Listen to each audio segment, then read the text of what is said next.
such a warm welcome yourselves, and we appreciate that. I'm Rowley Keating, I'm Chief Executive here at the British Library, and it is a pleasure to see you all at this very, very special event here.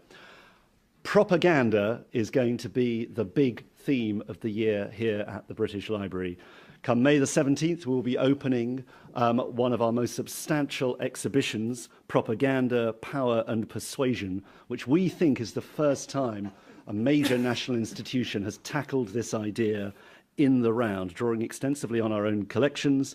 We're going to be exploring state propaganda in all its forms, in war and peace, across the centuries, from ancient origins, particular focus on the 20th century, and also looking at where we are now and flashing ahead into the future. And this will be surrounded, we hope, by one of the biggest public programs of events and discussions and debates we've ever had.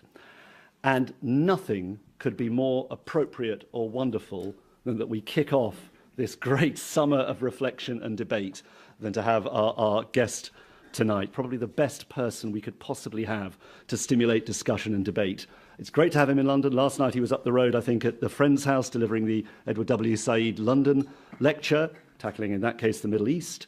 Tonight, Noam Chomsky, as I think needing very little introduction, he's been at MIT for over 50 years, is, of course, perhaps the most influential figure in modern linguistics, one of the greats of analytic philosophy. Also, though, of course, the very model of the engaged public intellectuals, someone who brings their wisdom, spirit, intellectual curiosity and passion to bear on the great issues of our time, most famously, most trenchantly perhaps, for his consistent critique of American foreign policy, state capitalism and news media. And I think that may be part of our focus for discussion tonight. Noam has written over 100 books, but one that resonates to this day, and I think will for a very, very long time indeed, is Manufacturing Consent from 1988, which established, yes, the propaganda model or analysis of news media. Where 25 years on are we with that thesis? I think that'll be one of the questions we explore tonight as collectively we swim in a sea of social media, the internet transforming the provision and shaping of news in front of our eyes.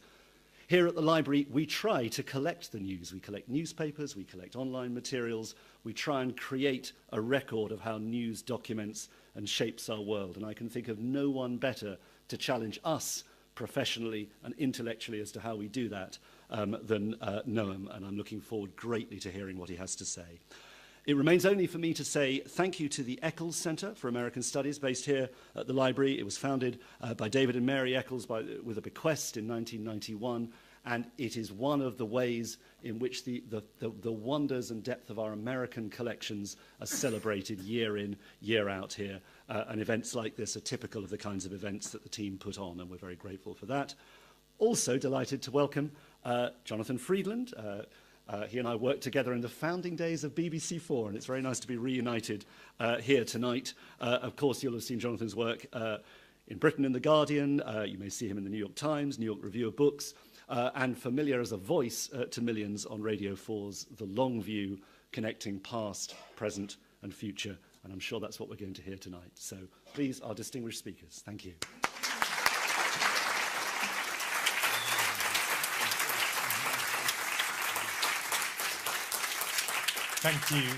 Thank you very much, Rowley, for that warm introduction, and really covering the ground of and setting up what the conversation we have tonight. And as he said so aptly, our speaker, our guest of honour, couldn't be better placed to discuss this subject. What we thought we would do is plunge right in with a flavour of the exhibition that's coming, Propaganda, Power and Persuasion.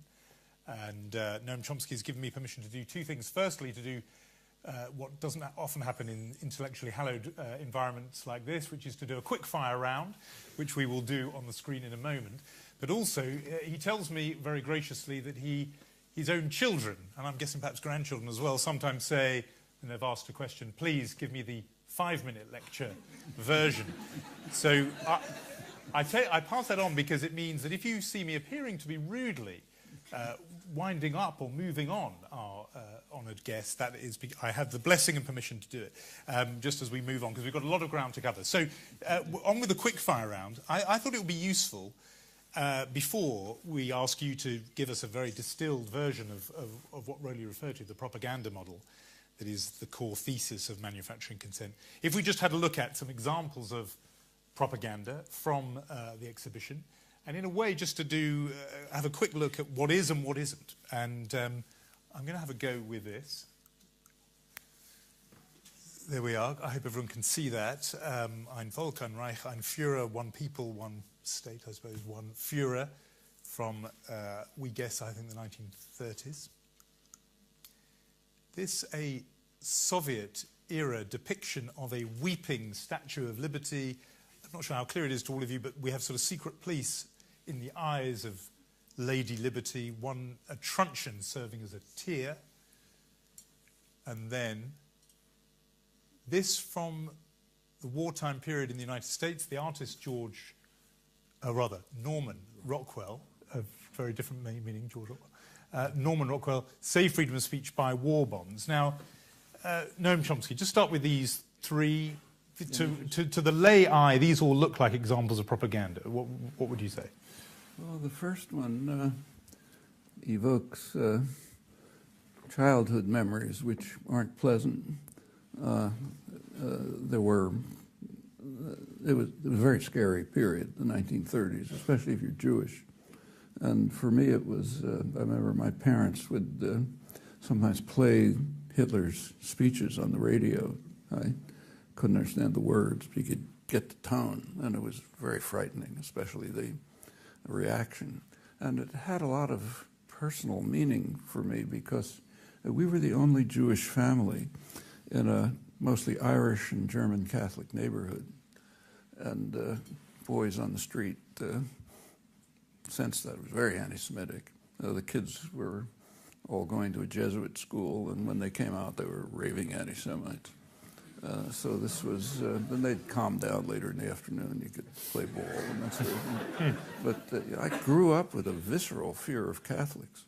And the Irish were pro-Nazi because they were Irish. They hated the British, and the Germans because they were German. This is off our topic, but now that we have a Jesuit Pope, does that little... Well, did you give it a little tremble when you heard about that? Well, it changed enough so that when liberation theology came along, I got very close to the Jesuits. When I would visit, say, Nicaragua, I often lived in the Jesuit house. But it took a while to get over it because these childhood fears can be pretty deep. When I got older, I realized that this is ridiculous, but it's deep. And the Hitler imagery was very striking. I remember beer parties when Paris fell. That was the environment. Interestingly, I never told my parents. In those days, children, at least boys, didn't talk to their parents about personal things. So they never knew. I don't even think they knew what kind of neighborhood we lived in. You mean they didn't know your fear of some of the people in the neighborhood? They didn't have any sense of what the neighborhood was like. They lived in well, you know what it was like. They were Hebrew teachers. They lived in a kind of Hebrew ghetto, not physically, but the only people they knew were similar people. I mean, I remember women, my mother's friends, who would, all bilingual, of course, but they would call if they had to order something from a downtown department store, they'd insist on speaking Hebrew, so they'd get a Hebrew translator. It was and there was a big Kulturkampf going on at the time between the Hebrew and the Yiddish diaspora, and they were on the Hebrew side, so their language was Yiddish. But I never heard a word of Yiddish when I was growing up. So very potent memories for you personally that these stir.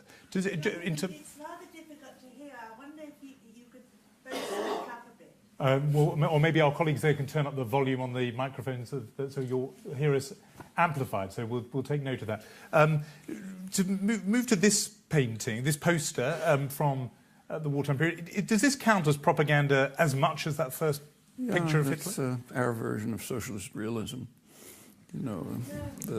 It's basically the same. And if this was the Second World War, of course. It's trying to stir up patriotism for the Second World War. Actually, it's kind of striking to think about what went on in the First World War. The Second World War, the United States didn't get into it until it was attacked.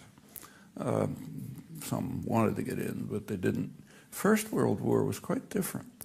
The British had the first state propaganda system that I know of. It was called the Ministry of Information, the natural name for a propaganda system. And the main purpose of the Ministry of Information was to convince Americans, American intellectuals in particular, and this is relevant to the propaganda model, convince American intellectuals that it was a noble war. During the First World War, intellectuals in every participant country were lauding the magnificence of their own state. The few people who could read mostly ended up in jail, like Bertrand Russell. But they had to convince, they were trying desperately, of course, to get the Americans into the war. And Woodrow Wilson had been elected in 1916 on a peace platform. The slogan was, peace, not victory. And they had to somehow turn the population around very quickly so they'd begin to hate everything German, and it was very successful. And it particularly, the progressive American intellectuals, the John Dewey Circle, New Republic intellectuals, they turned completely, and they convinced themselves that, as they put it, this is the first time in history that a country has gone into war not because of military leaders and chauvinistic leaders, but because of the intelligent members of the community reflected and decided that this is what had to be done, and then we turned the population around so that they joined us. Of course, the intellectuals they were being fed ludicrous British propaganda, the kind that was later exposed in the Bryce Report, and the Belgian children with their arms torn off and all that stuff. And it worked very well.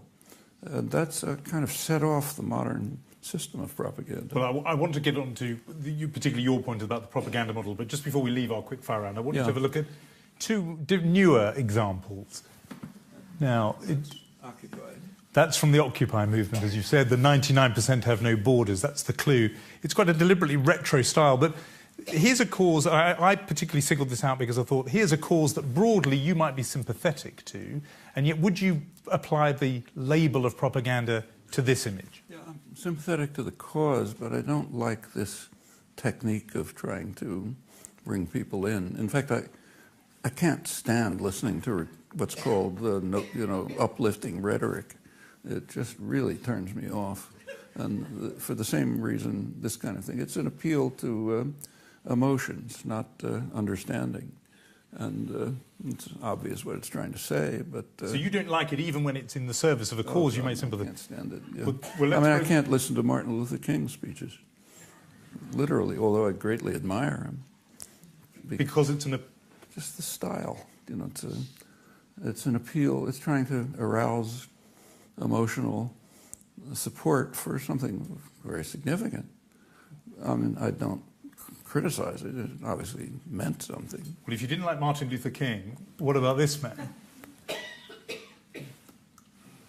No, well, that's extreme. You can see the effect it had on the funeral. Yes. It was just worship. In fact, about the only thing like it outside of Kim Il-sung, maybe, was Ronald Reagan's death. Oh. It was treated like a king had died. In fact, you can read publications of the Hoover Institution, at Stanford University, serious research outfit, describing Reagan as how do they put it, a colossal figure whose spirit hovers over us like a warm and friendly ghost. That's actually, George Washington was treated the same way. When the colonies had to create some sort of sense of national identity.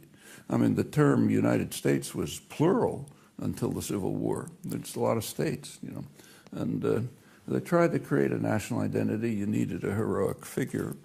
So in the early 19th century, there was a George Washington cult that was stirred. It's where you get these cherry tree stories and all that business.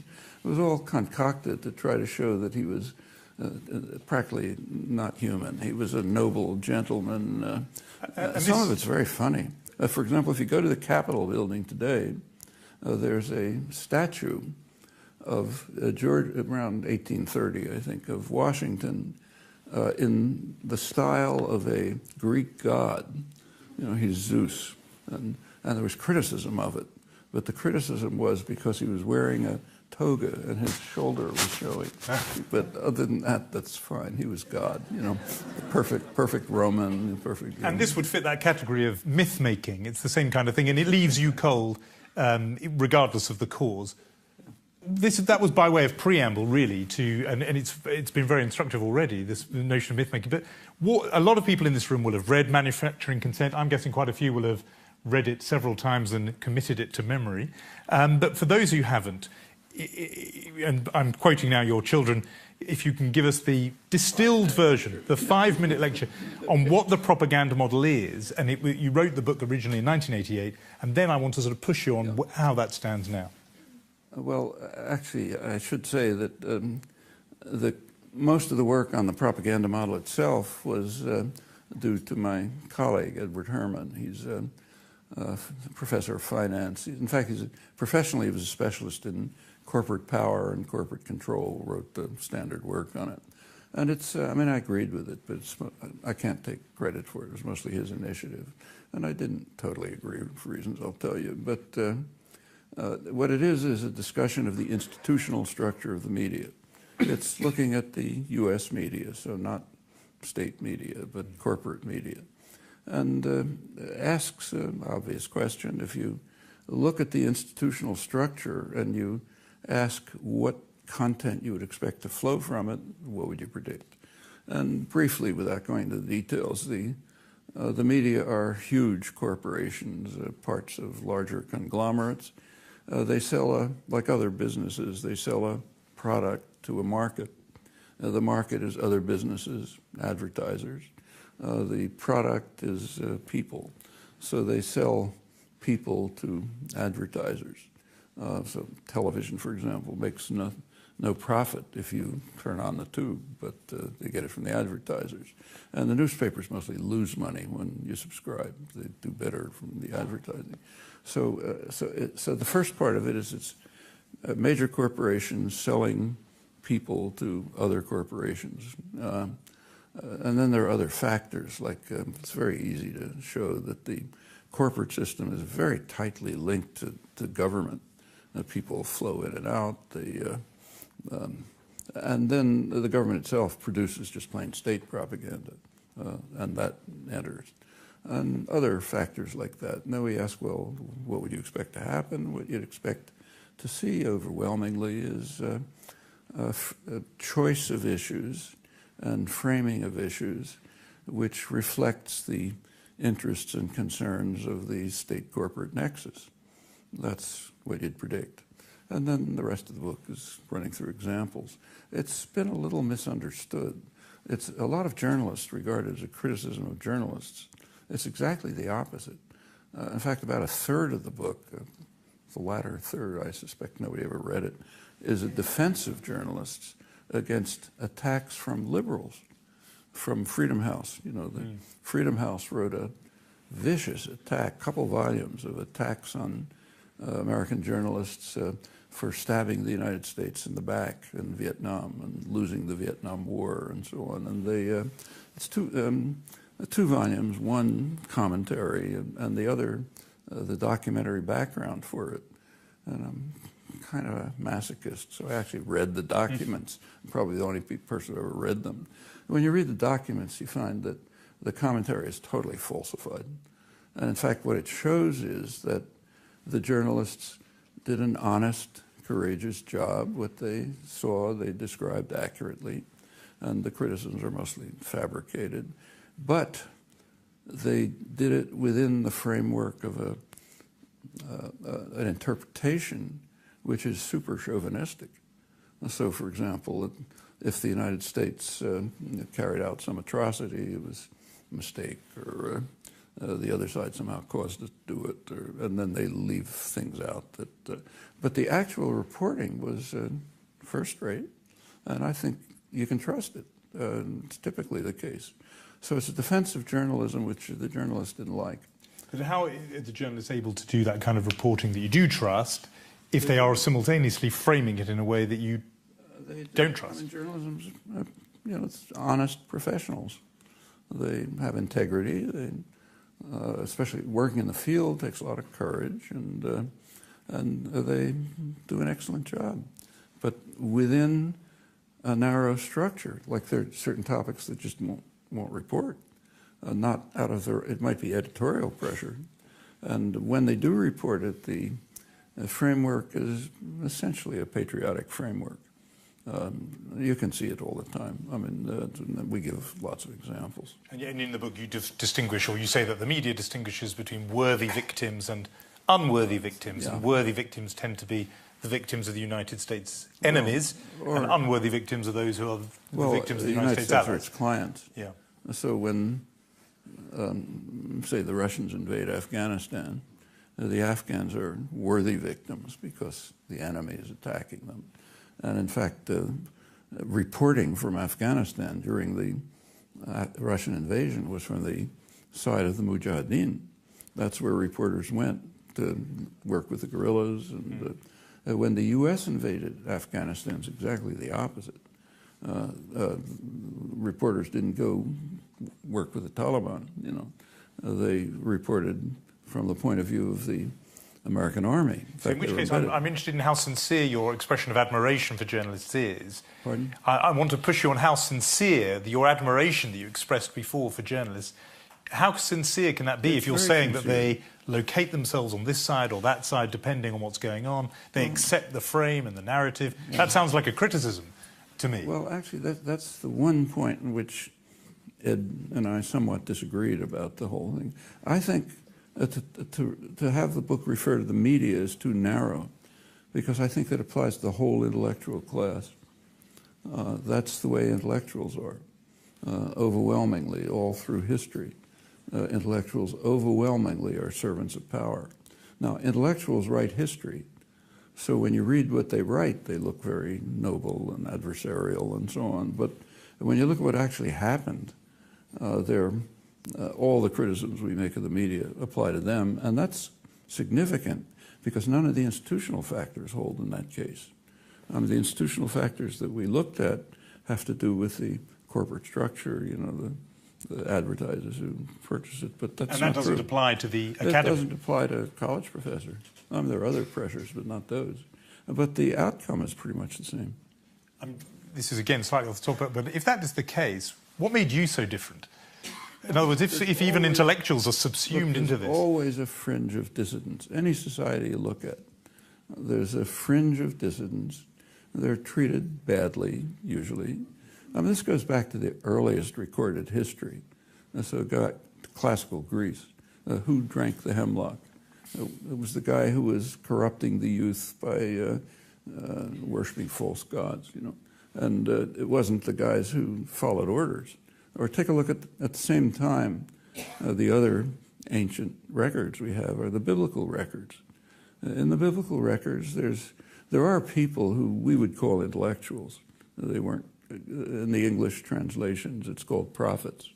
That's a bad translation of a very obscure Hebrew word which nobody understands. And they weren't prophets. They didn't prophesy. They were dissident intellectuals. They condemned the evil king. They gave geopolitical analysis. Said, you're leading us into disaster. You should be merciful to widows and orphans. These are dissident intellectuals. How were they treated? They were imprisoned, thrown into the desert. One of them, Elijah, was called a hater of Israel, Ofer Yisrael, by the epitome of evil in the Bible, King Ahab. That's the first use that I know of this notion, self-hating Jew. It's King Ahab referring to the prophet Elijah. And And they were all treated badly. Now, there were people who were treated well, flat earthers at the court. A couple of centuries later, they were condemned as false prophets. And that's very typical. In fact, I don't know of a society where that's not true. But I've heard it said, just on this point about you, that if the argument that you've just advanced in manufacturing consent was completely right, the book should have gone nowhere and you should have been an obscure figure who was shoved to the margins. But the fact that you are this giant figure and the book is still cited and quoted... Not because of me, it's because of the popular movement. When I started giving talks about the Vietnam War in early 1960s, I was giving talks in somebody's living room or a church with 4 people, the minister, the organizer, a guy who wanted to kill me, and a drunk who walked off the streets. And that went on for quite a while. Finally, a popular movement developed, and when popular movements develop, people who have some degree of privilege can float above them. Actually, the same was true of Martin Luther King. I'm sure he would have been the first to say, if it hadn't been for young students sitting in lunch counters and riding freedom buses and getting beaten to a pulp by state troopers and everything that grew from that, nobody would have heard him either. Let's just, I said to you that we were going to just challenge a few things about it. The book was written in 1988. Since then, we've had this explosion of other media, social media, the internet, obviously, and access is now available to many who would at least consider themselves, and I want to hear if you think they would be right, but they would consider themselves outside the corporate media. They have their own voices, separate to that exchange and need for advertising, etc. And in fact, just to illustrate the point, I tweeted earlier today that I was going to have this conversation with you and elicited this question from a Chris Wood here in Britain who said, can we still talk about dominance or hegemony in a world where there are so many competing sources of information and propaganda, the internet and blogs and Twitter, etc.? Does this change in the last 25 years render any part of your thesis out of date? It's not a great change. Like when I was growing up in the 1930s, there were all sorts of radical newspapers, I mean, every imaginable kind.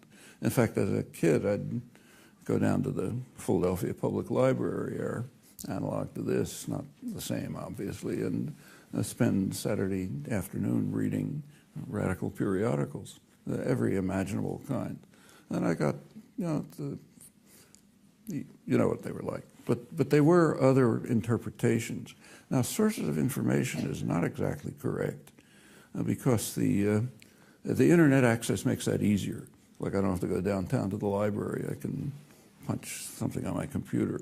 But it's not that different. And they are not really sources of information. The information is still coming from journalists in the field. But is that right? Because I'm thinking of some of in the Arab awakenings, in Egypt and other places, people were reporting as eyewitnesses immediately in real time. It wasn't going through the filter of any journalist. Well, that's how we found out about it. But if you take a look, the internet was used and social media were used for organizing in Tahrir Square. But take a look at what happened when Mubarak tried to stop it by closing down the internet. It turned out it accelerated it because people just contact one another in other ways. But that's face to face. That is a profound change, isn't it? Because there you're saying that the authoritarian who in the past could have shut down the 6 state newspapers, he couldn't shut down that. If they had, then people would have reacted the same way, by face-to-face communication. You've got lots of ways of communicating, and that's just what they did in Tahrir Square. In fact, it didn't even hinder the demonstrations. So you don't feel that it's in any way made a change in sort of... It's a change, but not in not in kind. I mean, in degree. It's much less of a change than, say, from the creation of libraries. I mean, that was a much bigger change. That gave people access to huge amounts of material that before that they couldn't have. In comparison, the internet is a small change. And which is fine. I use it all the time. I'm not criticizing it. But it's a little different from libraries, crucially different. In the case of libraries, you could be pretty confident that what you would read in the library is more or less serious. It had some value, otherwise it wouldn't have been preserved and stayed there. When you look at the internet, an awful lot of it is just total garbage. And if you approach it without any framework of understanding, which is what happens quite often, it can just be a source of deception. That's how a lot of contemporary cults develop. And you don't, I know you told me before that you consider yourself a technophobe. You don't use social media yourself. I don't use social media at all. I don't like them for other reasons. It seems to me they create, I can see with my grandchildren, they create very superficial appearances of relationships. Like a kid, thinking of a case, will write on Facebook, I'm having an exam this afternoon, and immediately 100 so-called friends will write back who she never heard from, saying, gee, I hope you do well. And the kid thinks she has 100 friends. It's nothing, It's just replacing real friends by virtual friends. For somebody who doesn't use social media, I think you've got quite a good grasp of the teenage thing going on there. I've got experimental subjects. In the form of your grandchildren. I should promise that we are going to open this out to wider conversation and soon. There's a couple of areas I just want to probe before we do. Another change that's happened besides the internet change has been a kind of fragmentation of the big media that was still there in a big way in 1988. Decline of the big city newspapers would be one phenomenon, but for example, cable television. So there is now Fox News on the right and an MSNBC News on the left. That feels like a proliferation, a range of views, or for you, are they just two heads of the same corporate beast? I think if you look over the last, say, my lifetime, my conscious lifetime, last 70 years, say, there's been a narrowing of media, a sharp narrowing, in England too. Remember that as late as the 1960s, the British tabloids, which are beyond junk, were serious newspapers, mainly labor newspapers, and pretty serious ones. The New York Post, which is a tabloid, that was the left-wing newspaper. Now it's beyond idiocy. The Daily Herald, I think it was the best-selling newspaper in England until the early 60s. It was a social democratic labor newspaper. It also had a lot of loyalty, reader loyalty. People read it. It was serious. It couldn't survive capital concentration in advertising. And in fact, if you look back from the 19th century till today, there's been a sharp narrowing of media. In the 19th century, there was a huge proliferation of media. Labor press, ethnic press, all kinds of things. But all these things are now there, aren't they, on the internet? But all these things are there now, aren't they, on the internet as blogs for every possible political strand? Then they were serious newspapers that people participated in. And it wasn't just anything that comes to mind, I'll write it down. They were committed, and they're very interesting. In fact, there's a very good book, which maybe some of you have read, on the reading habits of the British working class. Jonathan Rose, big 800-page book, and it's fascinating. He points out, he concludes that working people in England had a richer cultural life than the aristocrats because they were really reading serious work. The same in the United States. You take a look at the labor press in the late 19th century.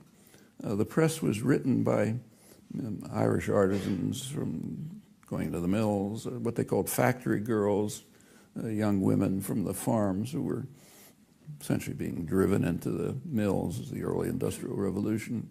And it's very interesting, very insightful, very for them, there was no Marx, no European socialism, never heard about that. They were just writing from their own experience of the degrading character of the industrial system, which was destroying their culture, their independence, their freedom.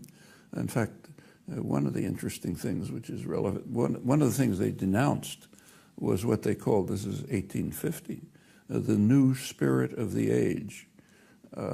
Gain wealth, forgetting all but self. Did you ever hear that? That was the new spirit of the age in 1850, and they were bitterly condemning it. And there's been 150 years of intense propaganda to get this sociopathic concept into people's heads. They were resisting it, much less now. And even in my childhood, there was still a wide proliferation of newspapers. I mean, in Philadelphia, where I lived, in those days, there was a morning paper and an evening paper, and then you got the New York papers, and it was quite a range. Well, that's certainly countercultural, that view, that the media have narrowed rather than widened. Let me just get your quick responses on three things, and then we're going to open it up. The first one is something going on in Britain at the moment. Part of the thesis of manufacturing consent is that there is this convergence between the politics and the corporate interest. Right now, more or less as you landed here, there is this proposal from the government, in fact from all the political parties, to have a form of regulation that will be underpinned or backed by law, so the state. And on the other hand, the people opposing it are the big corporate newspaper groups. And there's this divergence of interest. And each one says they're doing the right thing. And the corporate business voice says we're speaking for freedom of expression. Given that you lump the two together, you fuse them together in the argument, where do you stand with this argument? Who's right in this argument? Well, I haven't read the report yet, so I really can't comment. In fact, I don't think it's published. I wouldn't hold you back in this environment. But so I can't comment on it if it's even published. But divergences between the corporate sector and the state are extremely interesting, and they do happen on major issues. And they're very revealing, and the way intellectuals and the media deal with them is revealing. So take, for example, the U.S. crusade against Cuba. It's been going on for 50 years in virtually total isolation. The United States has practically been kicked out of the Western Hemisphere because of it, because there's so much opposition. When it comes up in the United Nations, the votes are, 180 to 2, United States and Israel. If you take a look at, it's very vicious. It includes a lot of terrorism, serious terrorism, strangulation of the economy, and it goes back to Kennedy, who was kind of insane about it. And it's persisted. And there's two interesting things about this. Public opinion on this has been studied for about 40 years. The public is overwhelmingly in favor of normalization. Okay, it's normal for public opinion to be disregarded. That's what we call democracy. But what's interesting in this case is that the corporate sector is opposed. Big sectors of it. Agribusiness, energy, pharmaceuticals. These are the guys who usually set policy, and they're opposed to it. But the state interest in punishing disobedience overwhelms the pressure from the corporate sector. I think that tells us something about international affairs. And it says something about because some people, if they crudely summarize your politics, would say you imagine the politicians are merely the tools of corporate interests. And here's an example where they are sovereign. They're making a decision against corporate interests. Sometimes transcendent state interests. It's not so much Congress, it's the executive. And they see themselves mostly as responsible for the overall health of the corporate system, not the parochial interests of particular corporations. And for them, it's a crucial necessity, and this runs right through the Cold War and much earlier, to treat the world kind of like the mafia. In fact, I think that's the major principle of international affairs. You don't read it in journals, but I think international affairs can very well be, a lot of it can be understood on the mafia model. The Godfather does not brook disobedience. If some small grocer doesn't pay protection money, which the Godfather wouldn't even notice, they don't accept that. And they don't send the goons in to get the money. They get the goons in to beat them to a pulp. So others will understand that disobedience is not tolerated. And what would be an example of that in international affairs? Cuba. You take a look at the actual, it's a very free country, the United States. We have rich documentary record. Nobody looks at it, so it doesn't matter much. But if you look at it, it's very revealing. So the primary concern about Cuba under Kennedy was what they called successful defiance of U.S. policy going back to the Monroe Doctrine in 1823. No Russians, just the principle that the hemisphere has to be obedient to us. And these guys are not only defying it, but they're getting away with it. You've just mentioned there that you said you've conceded, if you like, the United States, very free country.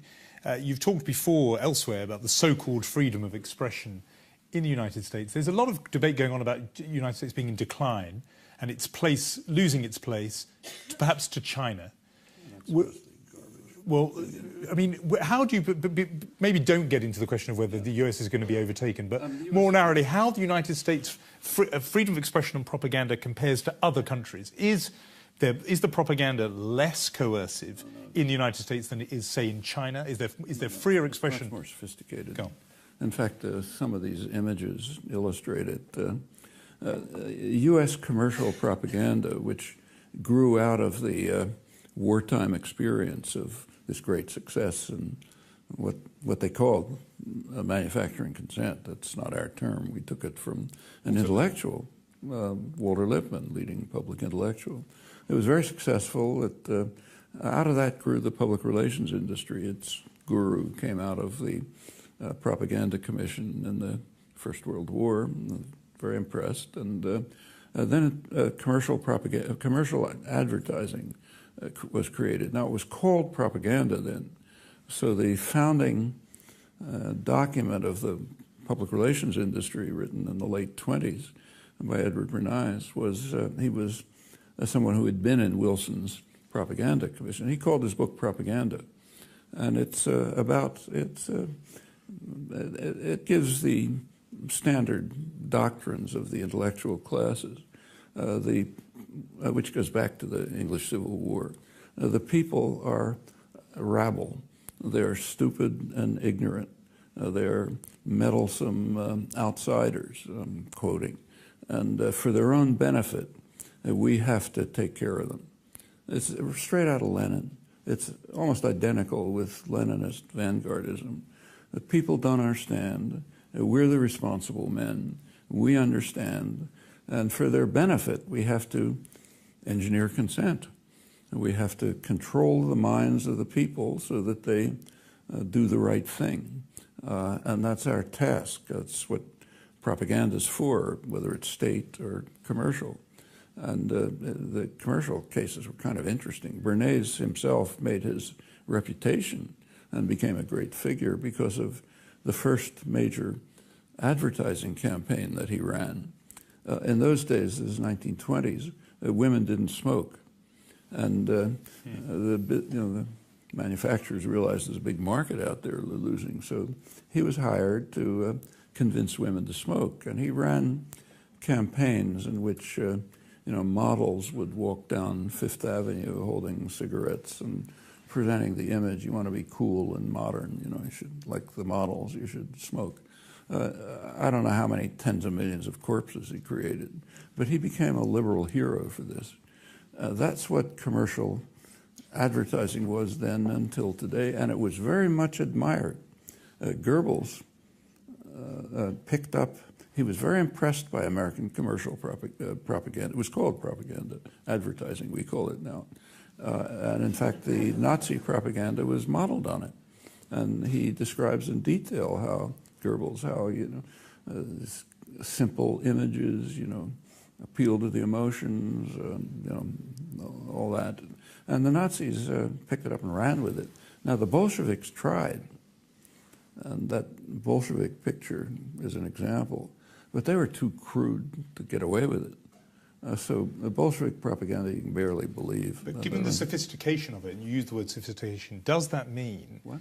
You said how sophisticated it operates in the United States, but does it mean that you would trust information that you got in the American media less than information you would read in the Chinese media, for example? Chinese media is a joke. I mean, I was in China a couple of years ago, and I can't read Chinese, but they have an English newspaper, and you can kind of watch television and figure out what they're talking about.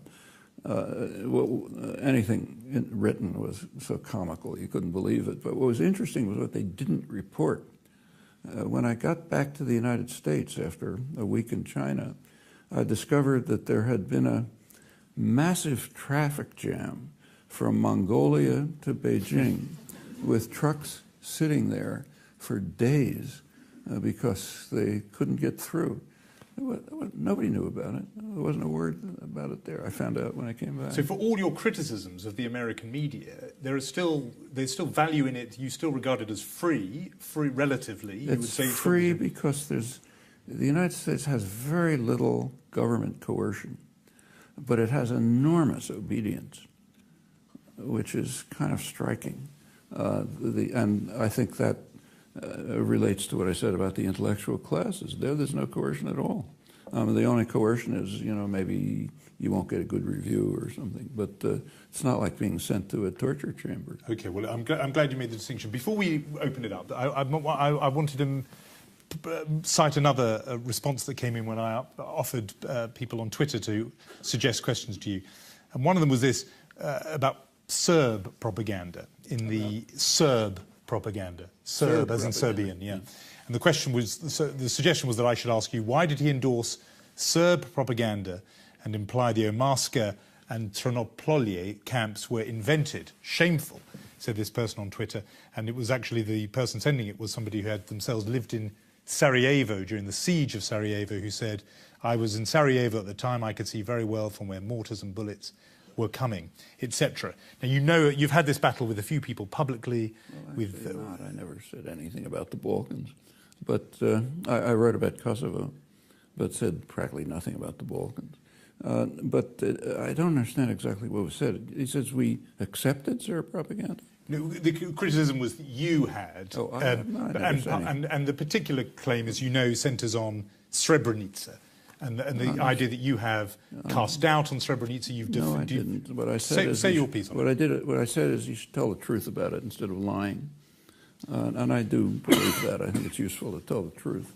What happened in England, particularly in the early 90s, was quite dramatic. I mean, British journalists and intellectuals seized on the Serb atrocities, which were real, with just love. I mean, finally they had a chance to condemn somebody else and seem very noble by agreeing with 100% of opinion. And that's irresistible. And you start getting ludicrous propaganda coming out, including the left press. And it just became a passion. You couldn't tell the truth about it. So when Srebrenica, you said it's important to tell the truth. Tell the truth. Those journalists who were there, who reported on it, believed the truth was that this was a massacre. First of all, there really weren't journalists there. They reported afterwards. And but what do you say is the truth then of what happened? The truth is that the truth is, if you want to go back a few months, that the armies, the Bosnian armies, Srebrenica was a protected base, theoretically. It was so nobody could get in, presumably. And the Muslim armies were using it as a base to attack Serbian villages outside. And they were very frank and open about it. Nasser Oric, the head of the militias, bragged to the press, it was reported in the United States and the Washington Post and so on, that he was sending his troops out into the Serb villages and beheading people and torturing them, and then they'd go back into the safe zone. Well, it's pretty clear that sooner or later there's going to be a response to this. What he then did was pull out his militias. And when the Serbs came in, which they did in reaction, they were kind of surprised. There was no military defense. And then they carried out a lot of atrocities. The Serb forces did? The Serb, we don't. It's called genocide. And I don't use the word genocide much. I think the way it's used strikes me as a kind of Holocaust denial. To use genocide when you kill a bunch of people you don't like. That demeans the victims of the Holocaust, I think. So I rarely use the word. I don't think it's used properly. But to kill, say, a couple of thousand men in a village, and after you've allowed the women and children to escape, in fact, truck them out, that doesn't count as genocide. It's a horror story, but it's not genocide. And you say a couple of thousand. I mean, people claim and would argue that the figure is much higher than that. Well, the figures are 8,000. debated, but then you don't really know. I mean, the highest figures that are given are around 8,000. But it's not from, there's been an intensive effort to, when enemies carry out an atrocity, there's huge effort that goes into finding every piece of a bone and the DNA analysis and try to get the biggest number you can. When we carry out a comparable atrocity, nobody even investigates. And the Bosnian woman who wrote to me on Twitter said that you were often cited, she said, by Serb propaganda. That Professor Chomsky agrees with us. No, I never Does that trouble you if you were being held up, prayed in aid by the Serbs? No, you can't. Like I'm quoted by Iranian propaganda because I say things critical about the United States. You can't help that. I can't help what they do, but I think we're to tell the truth about it. And the truth is, it was an atrocity, but nothing like what is claimed in, say, the British press. Bad atrocity. And this is also true of the camps. That's an interesting story. And there were a couple of detention and concentration camps. The first one that was investigated was a Guardian reporter, Ed Villami, and some ITN TV people, and they reported on this camp, which they described as a detention camp. They pointed out that you weren't forced to stay there. You could read the early reports, the eyewitness reports. People could get out if you wanted. They were holding them there, but not a concentration camp. Later, the story changed. It became Auschwitz. Same journalists, incidentally, reported it as kind of Auschwitz in Europe. They just changed the story, not on the basis of new evidence. It's just the mood changed. There was a small newspaper, kind of crazy newspaper, LM it was called. Yes. It had 4 people or something. They sent a photographer to the camps who took photographs and essentially confirmed the original story. You're not claiming the original story was faked? Oh, no, I think it was an eyewitness story. A reporter gives an eyewitness description. It's usually true. You know? So I assume it was true. It's British reporters. Then what happened is interesting. ITN and The Guardian, incidentally, went after LM in order to destroy it. And they relied on these utterly scandalous British libel laws, which are an international scandal, and do make it possible for a big corporation to put a tiny newspaper out of business. They can't pay the legal costs and so on. And then there was euphoria about it. They said, great, we managed to put out of business a tiny newspaper which published something we don't like. Okay. But then something else happened. The most respected photojournalist, maybe anywhere, certainly here, Philip Knightley, looked into it. And he's has very respected work, goes back to the Spanish Civil War. And he did an analysis, and he concluded that the LM analysis was probably correct. He didn't accuse anyone of distortion. He just said, if you look at it, it's probably correct. He also wrote a very interesting article to the addressed to the British journalists. Said you ought to learn something about freedom of the press. Okay, I'm just because I don't think either of his things was ever published. No, I was just going to say for the record, obviously ITN and The Guardian would say that they'd been accused of faking evidence and therefore they had to respond very strongly. No, I mean about LM, but also and just before we open up, and George Monbiot, somebody who admires you tremendously in every area, says just on this issue he feels you're just on the wrong side. But I'd like to see some arguments. But let's see, because obviously we've got bigger themes and topics here. But it might be a good idea to bring up the lights a little bit. I don't mean bigger themes, but other themes. let's take some questions for Professor Chomsky. I think we started a few minutes late, so I'm going to give us some added time. Gentleman here had his hand up early. If there's a microphone that can go there in this front row. And are you somebody with a microphone, or you just want to ask something? You're already standing up. That's very enthusiastic. Is there a second microphone that we can get? So why don't we get it to the person who's already on his feet? Yeah. We'll take 2 or 3 at a time. Professor Chomsky, thank you for your remarks. I report on the environment, and I'm interested in language about the environment. So we have a consistent narrative in this country about the notion of limitless growth. This is almost unchallenged, the thought that we can carry on growing forever. Recently, David Cameron talked about us being in a global race and we had to be among the winners, but nobody asked who the losers would be and when the race would ever end. I'm just wondering in this case whether it's a question of manufactured consent or just the lack of a good alternative. Well, actually, I'm going to take 2 or 3 at a time. Yeah, so I'll bring the question back. Exemplary question from our colleague from the BBC, but we need them to be shorter than that if we're going to get through lots. Brevity from you, if you can. Yeah. Hello, Professor Chomsky. Thank you very much for being here. Enjoy your work.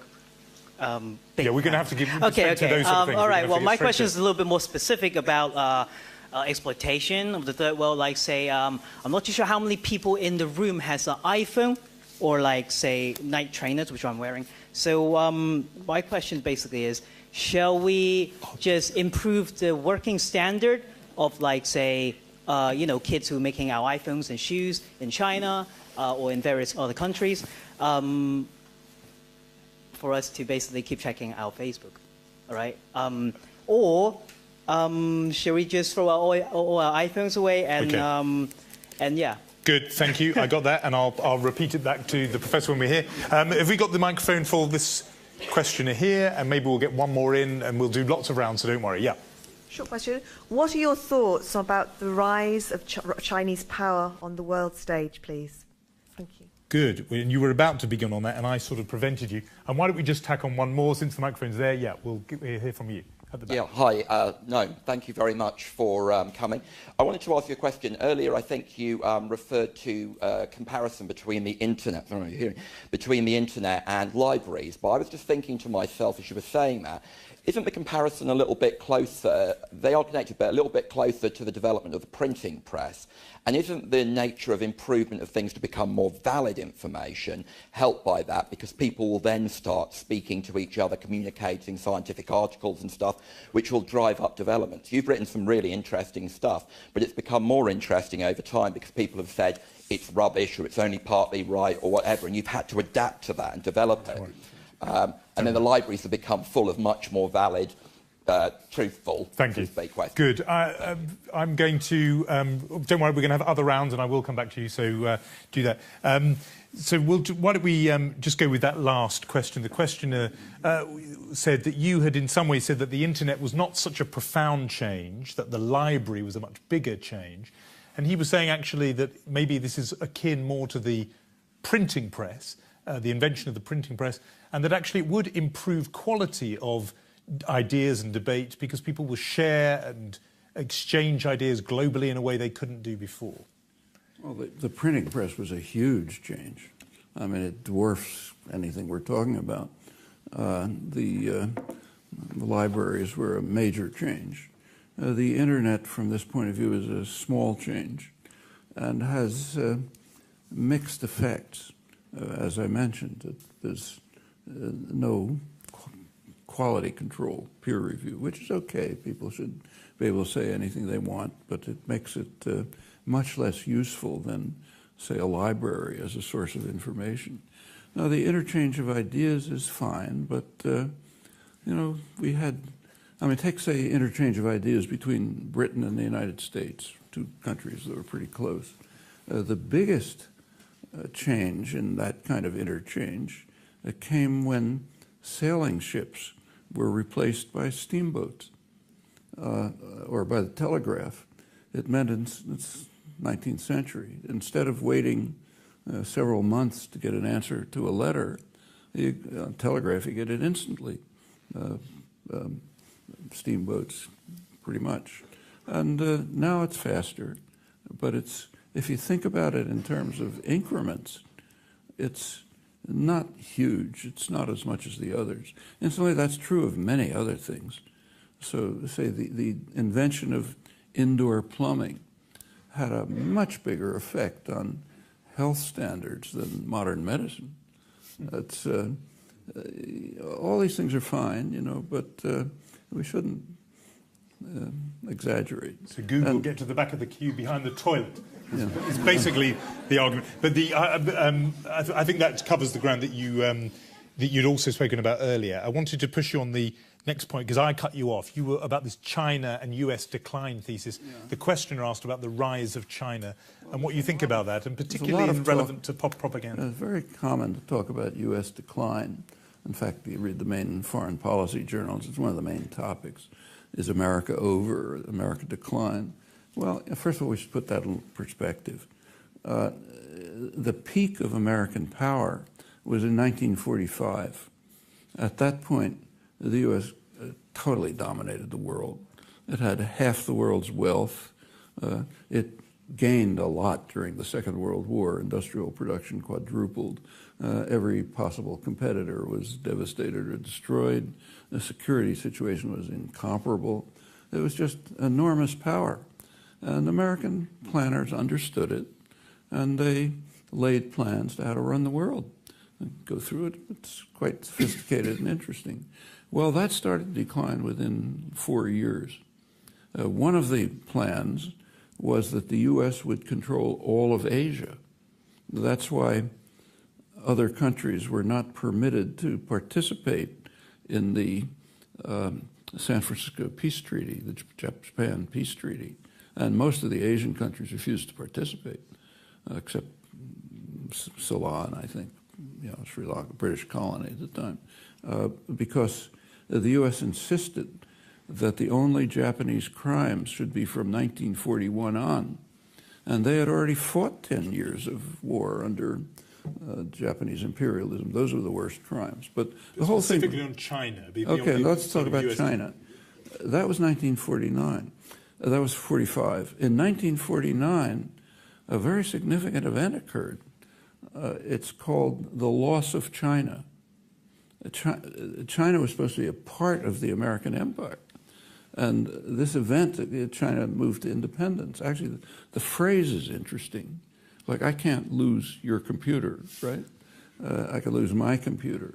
But the loss of China means we own it, obviously. In fact, we own the world, and we lost it. And then one of the big issues in American domestic politics ever since then is who's responsible for the loss of China, you know?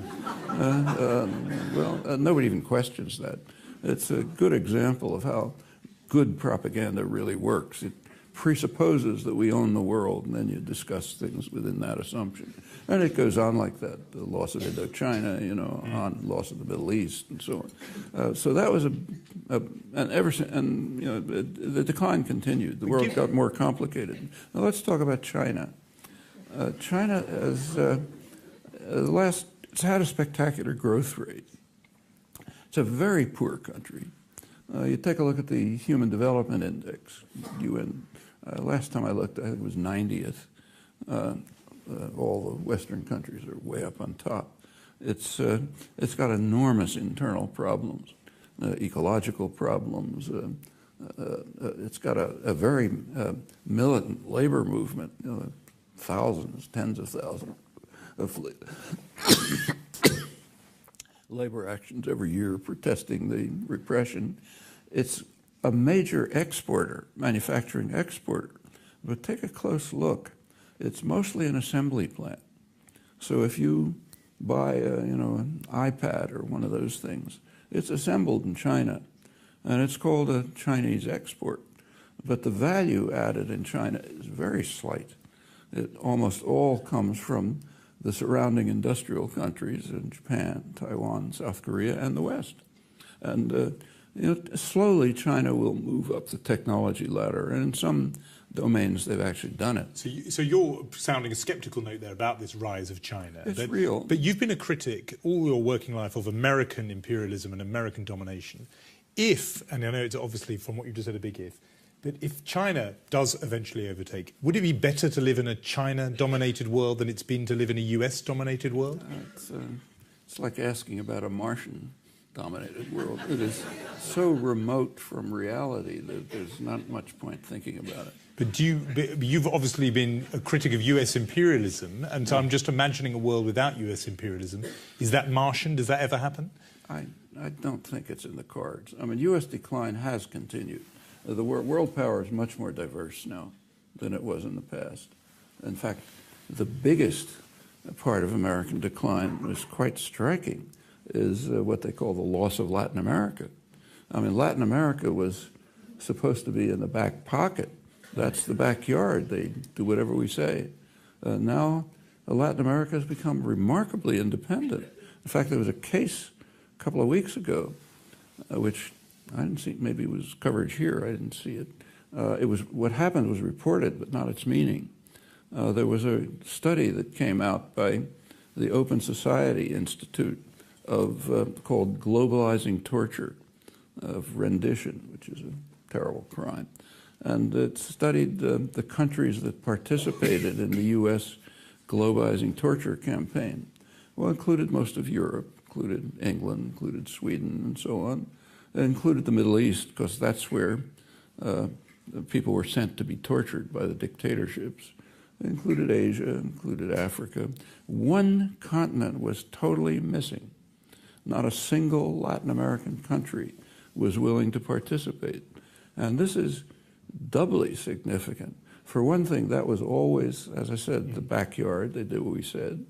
And furthermore, as long as the U.S. ran it, it was the torture capital of the world. That's just 15 years ago, 10, 15 years ago. Now it pulled totally free. It's interesting the way that's interpreted in the literature. So there's an article coming out in Foreign Affairs, the main establishment journal, by Michael Shifter, one of the leading specialists on Latin America. He describes how up till 20 years ago, everything was going wonderfully in Latin America. The countries were modernizing. They accepted the Washington Consensus. In fact, they were getting ruined, but forget about that. In fact, they were revolting against it. So everything was going great. They were moving towards democracy and markets and under the benign influence of the United States. And then something bad happened. An evil demon appeared, Hugo Chavez, and he destroyed everything. Because of him, Latin America is going off in this crazy direction. They don't even he didn't say this, but they don't participate in globalizing torture and so on. Now, Chavez is regarded as an evil demon in the Western press. In fact, the coverage of Chavez is astonishing. It's there's plenty to criticize. Not criticized it, but he is. The treatment of his is like I don't know what, Hitler or something like that. It's to the extent that the ceremony at the funeral. If you read the American press, it says what a terrible guy he is. The funeral, Ahmadinejad showed up, and all these bad guys. You're the one who compared him to Reagan, which is I don't know whether he's ever going to recover from that. No. But I want to get your question answered to that question. What actually happened is that every country in the Western Hemisphere, except the U.S. and Canada, sent the president. Most of them declared days of mourning, and Lula wrote a very supportive comment on him. This is all the right-wing presidents, Piñera, Santos, and others. The U.S. sent a delegation, which the leading member was a nice guy. He's a former congressman, House of Representatives, who was kind of involved in Latin America. That's the U.S. delegation. The dictator, all of our clients sent presidents and declared days of mourning. But try to find something about this. Let's just get you on these two questions, which I'm going to link. The first one was about limitless growth and the idea that despite the impact that is going to have on the climate and on the environment, is that too an example of manufactured consent? And I think it links a little bit with this point about our desire for, and this is the question I think you didn't quite hear, but the desire for iPhones and Nike trainers, etc., means that we are exploiting labour in China and other places. And I think the question was asking advice, really. What should we do? Should we demand improved standards, or should we just stop buying those kind of goods? But they're both questions that relate, I think, to this global pursuit of growth. And what do you think? The first question about the environment is probably the most important question there is. I mean, the human species has come to a point where it can and probably will destroy the possibility for decent survival. And it's not that remote, you know, our grandchildren. And it's pretty severe. And there's an overwhelming consensus of scientists. The consensus has consistently turned out to be too conservative. It's worse than they predicted. You can read the science journals every week. There's some new story about it. And the effects are quite interesting. Most of there's one out of 110 relevant countries, there's one that has no national program for the environment and has no program for renewable energy, national program, the United States. And would this be another example of manufactured consent, would you argue? The manufacturing consent is extremely interesting. If you look at public opinion in the United States, there's a huge propaganda campaign in the United States, quite open, incidentally. The Chamber of Commerce, business lobby, petroleum industry, and so on have announced that they're running a campaign, huge campaign, to convince Americans that it's all nonsense, that humans don't have anything to do with it, it's not happening anyway, and so on. And it's had a slight effect. Americans tend to be somewhat more skeptical of global warming and its consequences than other countries, but not a huge effect.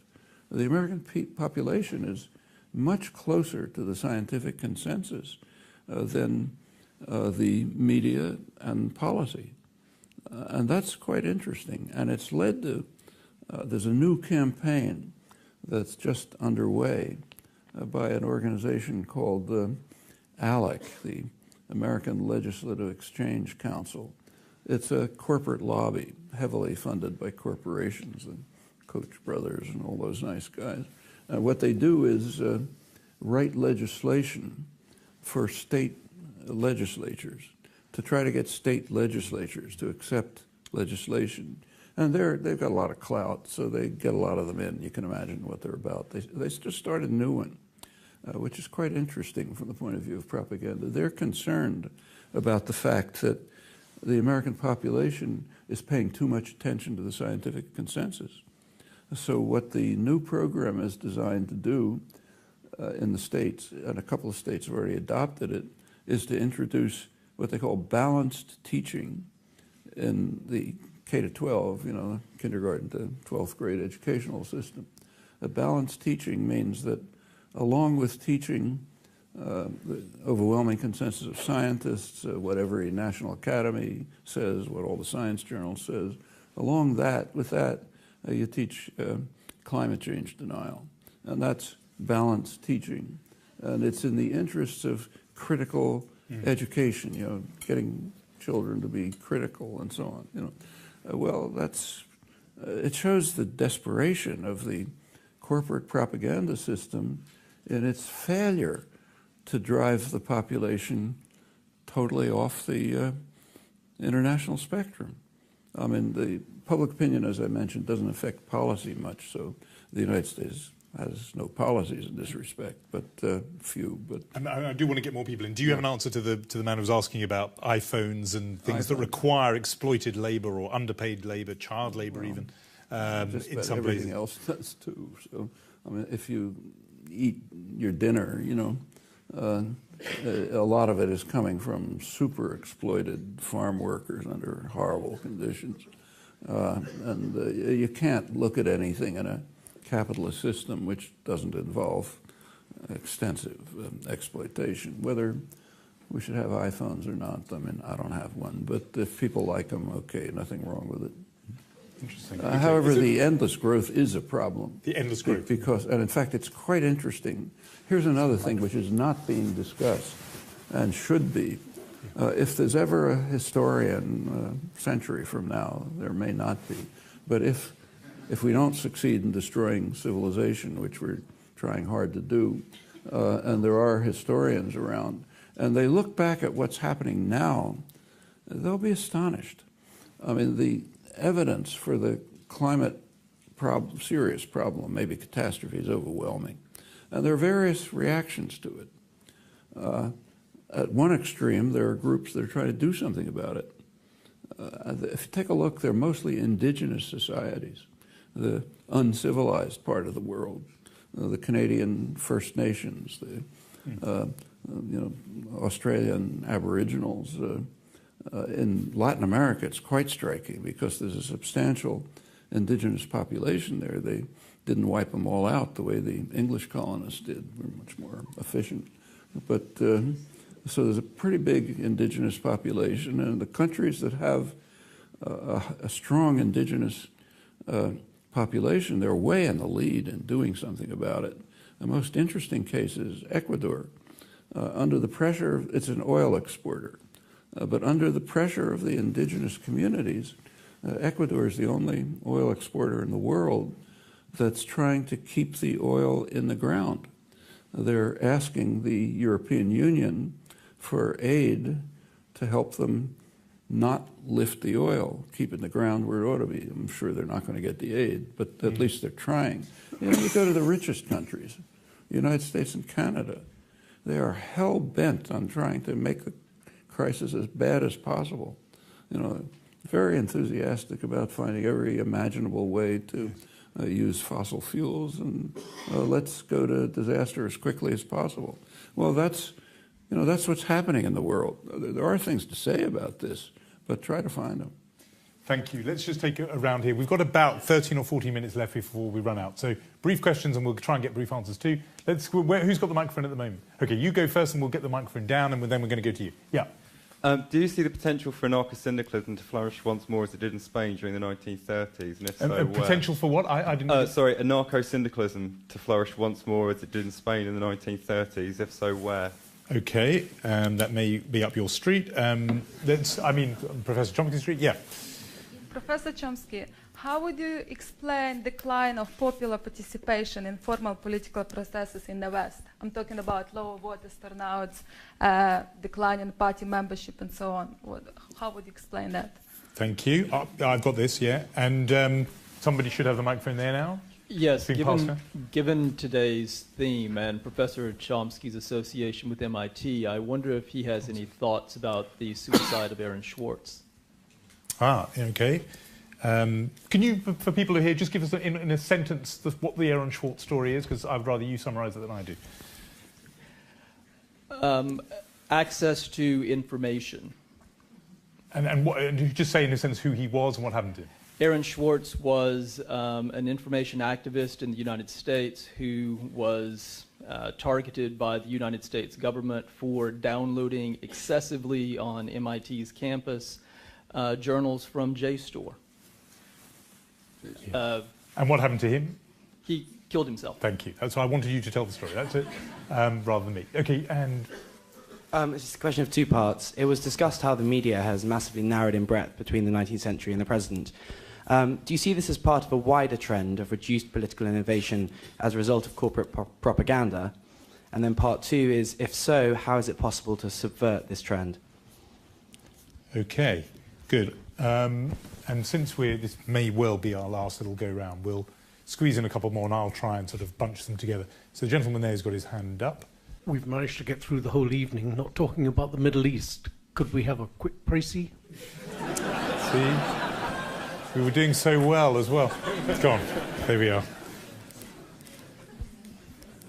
If you dismiss the internet as a forum, how does a disempowered individual counterbalance the onslaught of mainstream propaganda? Thank you. And last one from here, yeah. Yes. Talking about nowadays, for example, we don't have the helmet to deal with dissidents. But I wonder if you could give us a contemporary example of how, for example, with the use of propaganda, dissidents get silenced. An example of how dissidents get silenced? Get silenced, yeah, with the use of propaganda. Rather than of having in fact... Yeah, perhaps a personal example. Yeah. OK, well, let's see if we can... I can think there's a couple there that pull together well. The question that came in two parts was talking about the second part of it was how is it possible to get round this narrowing that happens with the corporate influence over the media, etc. And there was a similarly one was saying if you are not that impressed by the internet, what then can an individual do to somehow circumvent, to get round this trend that you've been describing? So I'm putting those two questions together. Well, first of all, I am impressed by the internet. Actually, it was developed in the lab where I was working in the 1950s and 60s. I remember that most of the high-tech culture comes out of the state sector. We don't have a capitalist system. We have a state sector which is dynamic. That's where the creative, inventive work goes on. The whole IT revolution, including the internet and computers and the rest of it, most of it was developed in the state sector, places like MIT. In fact, the very building lab where I was working in the 50s and 60s. That's where the serious work was done. 30 years later, roughly, it was handed over to private enterprise so that Bill Gates and Steve Jobs could become rich, adapting the work that had been done to commercial uses. That's what we call capitalism, in one of the many respects. And I appreciate it. I think it's very good. In fact, I even had personal appreciation. I had a daughter who lived in Nicaragua during the Sandinista period, and the United States was basically at war with Nicaragua, and there was no way to communicate, no mail service, nothing. However, there was the predecessor of the internet, the ARPANET, which was a military system, and I'm on it because I'm at MIT, so I'm on it. And she managed to get on it. So thanks to the Pentagon, we were able to communicate during the U.S. war against Nicaragua. I like that. But I use it all the time. You know, I look things up, I find things. What can we do? It's better than libraries if you know what you're looking for. You know, worse if you don't know. And that's fine. We have, if we want to do the hard work, you can find access to all sorts of things. Like in the United States, substantially, in England to a lesser extent, the country is free enough so that you have access, very rich access to internal records. Now, that's invaluable. I mean, a lot of what I've just been saying comes out of internal records. What about urging people to use non-corporate owned media? I mean, representative of the BBC over there, The Guardian has an unusual and not conventional corporate structure. I mean, would you say that some of those are ways to go? It's useful.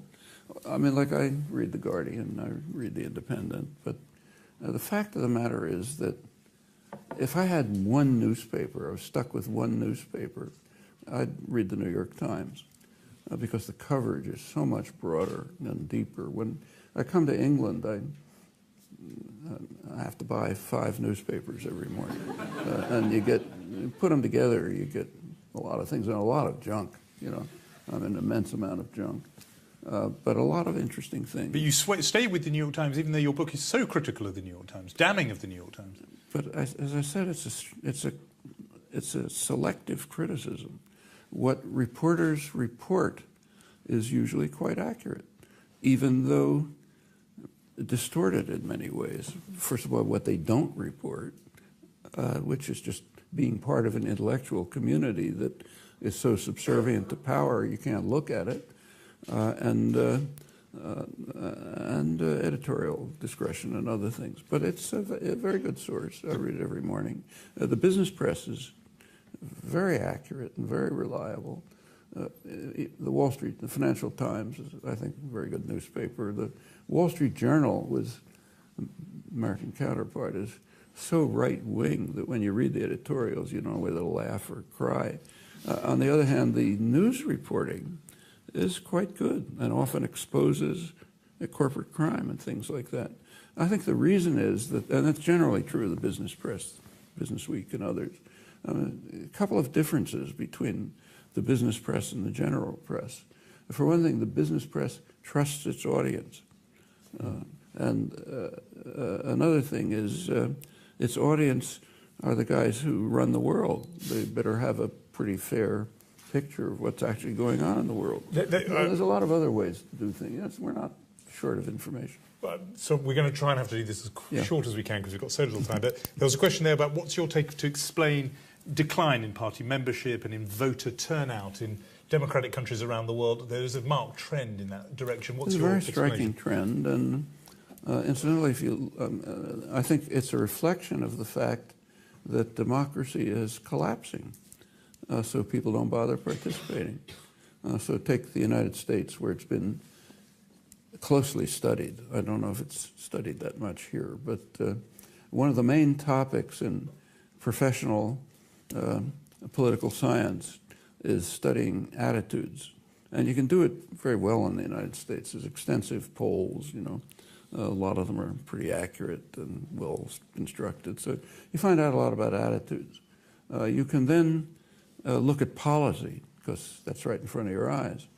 And you can compare attitudes and policy. Furthermore, a lot of the polls are stratified. So you learn, you know, what the rich want and what the poor want. And when you put all this material together, I won't go through the details, it turns out in effect that about 70% of the population is almost totally disenfranchised. It doesn't matter what they think. The political class pays no attention to them. So no wonder they're not taking part. So why bother going to the voting booth? And as you move up the income scale, you get more and more influence. The top essentially get everything you want. And you can see it in the big issues right at this moment. So if you take a look at American domestic politics, the big issue is the deficit.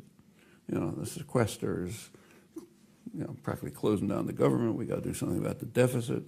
Who cares about the deficit? Not the population. The population doesn't think the deficit is a big issue. They think the big issue is lack of jobs. Not the business press. The business press thinks the deficit isn't a big problem. That we should stimulate the economy, which you do with a bigger deficit. So it should be bigger, not smaller. The people who don't like the deficit are the wealthy and the banks, the financial institutions. I mean, over the past 40 years, the financial institutions are mostly a drain on the economy, I think. They have become so powerful that they very largely dominate what goes on in the political system. And if you look at, there just came a study by two good political scientists looking at comparing wealth with attitude toward the deficit, and a very close correlation. The richer you are, the more you care about the deficit. The financial institutions care about it. So therefore, that's the issue. It doesn't matter what the public wants. And for reasons like this, and you can see it in polls. When people are asked in polls in the United States, does Congress represent the population? The figures run single digits, maybe 10%. So people have no faith in it. It doesn't have anything to do with us. In fact, one very dramatic illustration, which nobody ever talks about, but you should think about, is attitude toward taxes. In the United States, on April 15th, you pay your taxes. In a functioning democratic society, that would be a day of celebration. We're getting together to fund the projects that we decided on. In the United States, it's a day of mourning. An alien force is descending on us to steal our money. It has nothing to do with us. In fact, attitude towards taxes is a pretty good index of the extent to which a democracy is functioning. And you can look at it and see yourself. So I think it's reasonable and natural for people to stop participating. I'm going to put together two other questions. There was somebody asked, can you give an example of a sort of dissenter who is pushed aside by the system? And the example of Aaron Swartz in your own university in MIT. Just perhaps, it doesn't have to be a long answer on this one because we've got two more things I want to get in. But okay. Do you have a response on that? On Aaron, well, it's not. And on dissent. I mean, the number of dissenters who are pushed aside is almost universal, and don't want to. Either they're in jail or if it's Latin America, they get their heads blown off. But in the United States, in the United States, they're marginalized. in various ways. The United States is a free country. You can't do in the United States what was done to LM in England. It's not that repressive a society. And there's more protection for freedom of speech. But they're essentially, they can't get jobs, they're marginalized, vilified, all sorts of things. Not much punishment, frankly, but it's real. Aaron Swartz is a different case, and a very interesting one. I don't know if it was reported here, but Aaron Swartz was a very bright young kid, a hacker, did very interesting work on computers, and he was part of the hacking community, which is in favor of opening up all sources. And the way he went about it was he broke into the MIT computer system and what they call liberated JSTOR. JSTOR, for those of you who know, is it takes articles in professional journals, and libraries or individuals, they can do it, subscribe to it, and then you can get internet access to articles coming out in journals. So Aaron, he's a very nice kid. He committed suicide. What happened is he broke into the MIT system. He freed up JSTOR. JSTOR called for, pressed MIT to do something about him. He was stealing their stuff. So they called the police. They didn't know who it was. They identified him. Then the federal prosecutor got involved, actually the state prosecutor, and proposed a ridiculous sentence. Should have been a misdemeanor or something. But she said, you know, I'm going to go to jail for 40 years or so. He committed suicide. Actually, there was a plea bargain offered that he should agree to a jail sentence for a couple of months. And that would be, but the family didn't want that. And he committed suicide. It's a terrible event. I mean, everyone involved should have pressed the prosecutors not to do anything. However, there's another issue which ought to be thought about, and it has to do with freedom of information. If you take JSTOR and make it public, JSTOR goes out of business. We live in a capitalist society. They can't survive if they don't get subscriptions. If JSTOR goes out of business, nobody has access to the journals. So the next step is, okay, let's liberate the journals. In that case, the journals go out of business, and nobody has anywhere to publish. You can't just liberate things, pretending you don't exist in the world. A lot of young kids think you can do that. They're not thinking it through. Well, there are ways around this, but the ways around it involve collective action of the kind that doesn't fit with the new spirit of the age. What ought to happen is that there ought to be a public subsidy for creative work.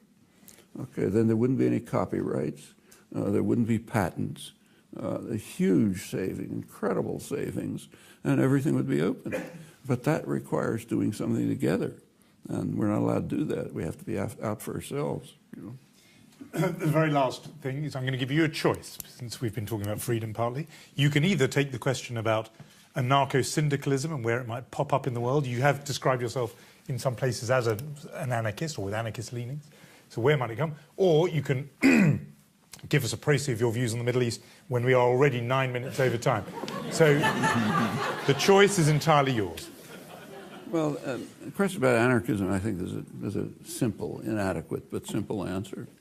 If you take a look at what anarchism has meant over the centuries, it varies all over the place. It's a very broad range. But there's one theme that runs through it, and I think it's an important one, and I think recognizing it, everyone ought to be an anarchist.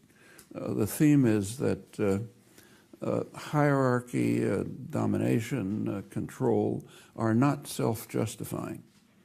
They require a justification, and that's true whether it's a patriarchal family or international society or anything in between. Now, if they can't give the burden of proof is on those who exercise authority. If they can't give a justification, which is almost always, then the system ought to be dismantled. In my view, that's anarchism. Then there's a lot of variants. And I think it's a very powerful notion. A lot more to say about it, of course. On the Middle East, it depends what you're talking about. I mean, if you take a look at it, well, it's just for simplicity, let's take U.S. politics, most important country in the world. If you look at the presidential debate on foreign policy, or you look at the Chuck Hagel hearing on defense, there were two names that came up far more than anything else in the world, Israel and Iran. Israel because other countries were kind of mentioned, but marginally. Israel because both candidates had to show that they sort of vied for who loved it and worshipped it more. Iran because it's the gravest threat to world peace. So those are the two that were discussed. And interesting question is there are a lot of questions about what the U.S.-Israel relationship is. That would be too long to discuss. But the Iran one is quite interesting, very interesting. And what's particularly interesting, it's not getting reported. And the United States, I've checked, not at all. You can tell me whether it's reported here. Let's say Iran's the greatest threat to world peace, okay? You could argue about it, but let's assume that it's true. What's the threat? The threat is that they might be developing a nuclear capability, which plenty of countries have. Okay, so let's say that's not weapons, but capability. So what do you do? Let's grant that it's a threat. I might mention, incidentally, that that's a Western obsession. Outside of the United States, England, and a couple of European countries, it's not regarded as much of a threat. Non-aligned countries don't think so. The Arab world doesn't think so. It's a Western obsession, but let's accept it since we're here. What do you do about the threat? Well, there's a number of possibilities. There's some technical proposals that could be pursued. One of them, in fact, was implemented until it was blocked by the West. In May 2010, Turkey and Brazil made a deal with Iran in which Iran would ship its low-enriched uranium for storage to Turkey, and in return the nuclear powers would provide Iran with the isotopes that it needs for its medical reactor. Okay, that would end the alleged threat. What happened when they reached the deal? As soon as they made the deal and ended the gravest threat to world peace, the Obama administration and the media, trailing behind as always, bitterly condemned Turkey and Brazil for breaking ranks. And Obama went off to the UN and tried to get harsher sanctions. Well, the Brazilian foreign minister was a bit annoyed with this, and he released a letter in which from Obama to President Lula, the president of Brazil, in which Obama had proposed this, probably assuming that Iran would reject it and win some propaganda points. Then Iran accepted it, so you kill it. Is that a story here? I don't think it was reported the way you've just described it, no. Well, that's what happened. I mean, it's not in doubt. There's something much more interesting. There's a much broader approach to the question. Move to establish a nuclear weapons-free zone in the region. There's overwhelming international support for that. The non-aligned movement, the Arab states, Egypt's been pressing it hard for 20 years. There's so much international support that the Obama administration's predecessors have been compelled to give kind of verbal assent. It would be a nice idea, but not now, and don't bother us. It's possible to implement. Last December, there was supposed to be an international conference in Finland under UN auspices to carry this idea forward. Iran agreed to attend in early November. Within days, Obama canceled the conference. Well, there's more, but I'll stop there. You know, this ought to be front-page headlines. In the United States, not a word. Here, probably the same. Well, this is not a case of reporters distorting the facts. It's reporters being so obedient as part of the intellectual culture, like other intellectuals don't report it either, so subservient to state corporate power that you just don't report things like that. You don't look even. And of course, we know the reason. The basic reason is the United States does not want to allow Israel's hundreds of nuclear weapons to be either inspected or even discussed. Well, okay, that's a serious question. I might say that the U.S. strategic analysts, many of them disagree. So the former head of the Strategic Command, which controls nuclear weapons policies, is developed one of the founders of the whole deterrence theory and so on. He said it is dangerous in the extreme in the cauldron of animosities that we call the Middle East, for one country, meaning Israel, to have hundreds of nuclear weapons, which encourages others to develop them. Well, that's pretty important.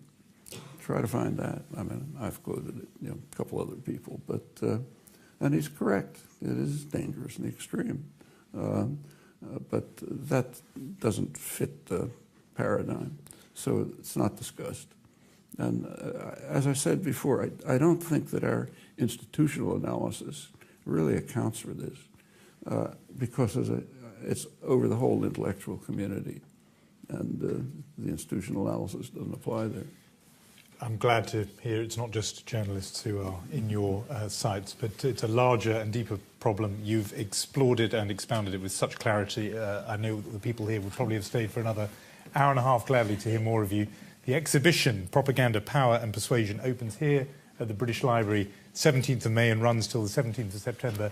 It only remains for all of you to join me in thanking Professor Noam Chomsky. Thank you very much.